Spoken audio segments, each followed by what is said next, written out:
All right, well, welcome to another episode of Wild Edible and Medicinal Plants here in Pennsylvania. And I just got done making an episode on purple dead nettle, and mixed in where all that purple dead nettle was growing were a bunch of other wild edibles and medicinals, including the next one we're going to look at, which I see growing right here, mixed in with all the purple dead nettle. We're going to be looking at garlic mustard next. And if you watch my videos, I've mentioned garlic mustard a number of times. It is an invasive species here in Pennsylvania and in the United States. It comes from Europe, but it's here. All right, let me turn the camera around and I'll show you what's growing right in front of us here. All right, so growing right there in the center of our camera, surrounded by all the purple dead nettle plants, is garlic mustard. Get a closer look at it. And this stuff's already got the flower buds on it. Will be blooming soon. It's going to grow a little bit taller. Now these white flowers on it, but this is garlic mustard. Of course, surrounding it is that purple dead nettle that I did the first video on.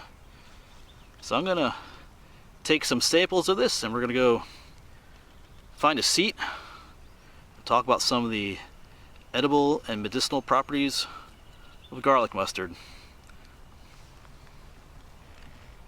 Alright, but before I go back to where I'm gonna sit and eat some of this for you, I'm going to show you a picture of what the flowers look like. These are not in full bloom yet, but maybe in a week or so they'll be in full bloom. But I want to show you what their flowers look like, and I'll go ahead and show you a picture of that now, and I'll get back to you.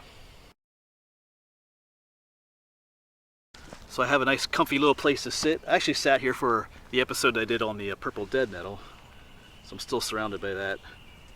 And brought some of our garlic mustard with us. And I should say that garlic mustard has, like most other plants, has a number of other common names.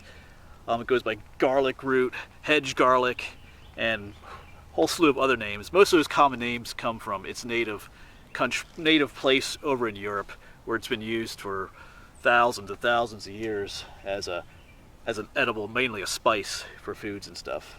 But as with many of these introduced species, it was brought over by the Europeans, because it was something they were familiar with back in their home country. So let's go ahead and look at here's the scientific name, Alaria petiolata. Well, what does that mean? Well, Alaria, it just refers to its relation to the garlic or the onion family.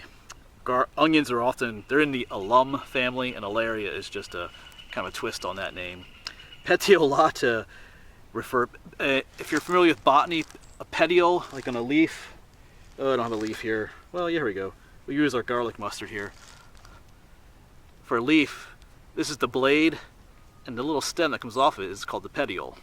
So a petiolata refers to a petiole or a stem, and it's referring to the fact that garlic mustard, unlike regular garlic or onions, it has a stem which the leaves grow off of.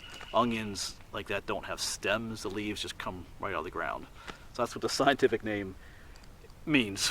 Now, as far as medicinal properties, I didn't really come across too many medicinal properties when I studied it for this episode and when I've studied in the past. There might be a couple, but it's not really known for its medicinal uses. It is known for its edible properties. When it is young, it can be tasty, I guess, but it's mainly used as a spice. I know one year I did collect the leaves and I dried them out and I put them in a jar. And I think once or twice I did sprinkle the dried up leaves on some food. I forget what the result of that was. That was some time ago. But it is often used to add like a savory flavor to salads. They make sauces out of it, or they make pestos out of it, which is basically just mushed up leaves and stuff with basil and other herbs and stuff in it. But I'm going to go ahead and eat a little bit for you here. It's actually starting to rain just a little bit. One dark cloud going over us, but we won't let that stop us. So I'm going to prepare myself. I've tasted this before. Not looking forward to it, but I'll do it for you here on camera. Yeah, it wasn't supposed to rain today, but when is the weather ever correct? All right. A lot of times, people, when they do eat this, they will cook it first. I have tried it raw and cooked. Didn't really seem to make much of a difference. Like I said, a lot of times when it's used more sparsely for seasonings and stuff like that. Not to be just eaten as it is, but some people do. Put it directly into salads and stuff. And it is called garlic mustard for a reason, because it kind of tastes like a combination of both. So let's go for it. You ready?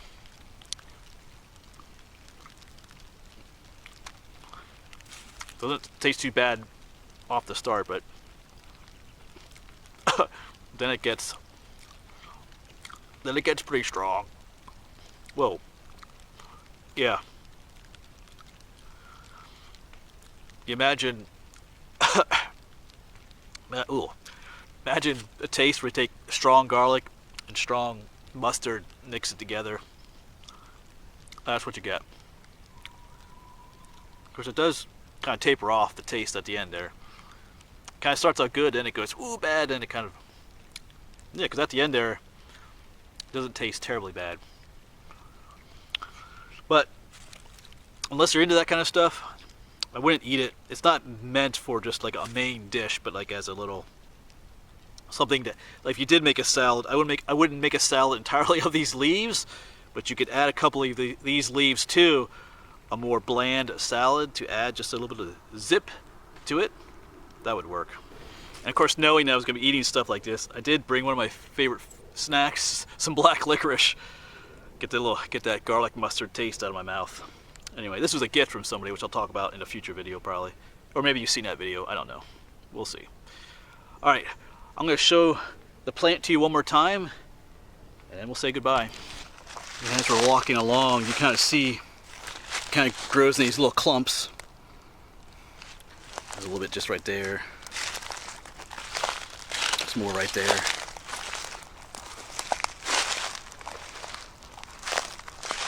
It's quite common out here as well. Grows along the edges of woodlands, like wood edges like this quite a bit. I see some up there. Here's another little bit. Just get one closer look at it there.